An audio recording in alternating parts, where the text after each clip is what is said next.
In this video, I want to share one of my favorite tips within Word and actually a few other applications, and that's Format Painter.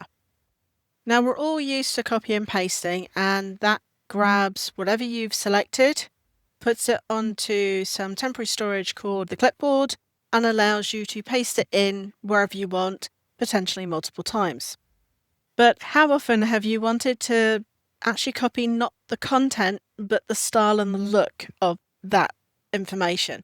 That's exactly what Format Painter lets you do. Here in Word, let's apply some formatting. So let's do it on the heading. Now, of course, if you've got a simple thing like bold, italic, or underline, or just changing the color, it's not difficult to repeat that. So yes, Format Painter can be used for that, but realistically, it's where you've got multiple things that would take you several clicks. So let's make this a bit larger, like a heading. Let's make it italic. Let's make it purple. What else can we do? And let's put an effect on it just to make it a little bit different. So you saw that took me not long, but it took a number of clicks to do that. So if I want to use that and just repeat that, what I can do is I don't have to select the text, all of the text. I just need to be within one word with the correct formatting applied. So that's fine.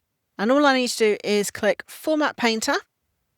You can see that there are shortcut keys to it, but honestly, you know me, I love my shortcut keys, but I never remember those ones. So I am going to just click on the button. You can see as I hover over text, I've now got a paintbrush attached to my mouse cursor. And all I need to do is simply just click where I want to apply it. Now you saw I just clicked. I'm going to undo that. Let me click back in there and then select that. I don't have to just click. I can click and drag, and that will apply it to everything that I select. What if you've got several parts of the document that you need the same formatting in? Well, here's where the Format Painter really does shine, because while the default command is use it once, it has a second option, use it multiple times. So we start in exactly the same way. Click in to the text with the formatting. Again, you'll see I'm not highlighting the text, just clicking into it. And this time, instead of clicking on the Format Painter, here's the trick. Double click. It doesn't look like it does much, but now, as I click, you can see that paintbrush is still connected to my mouse cursor. I can now click wherever I want, and it will simply keep going.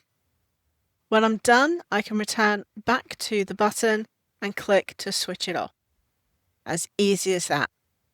And if you're thinking, that's pretty cool, Michelle, but that's within the document. What if I need it in other locations? The answer is yes. So let me select this again. I'm going to double click to switch it on. And I've switched to another document. You'll notice that the Format Painter is still switched on. All I need to do is again, still click. I double clicked to enable it. And you can see I can actually use that across documents.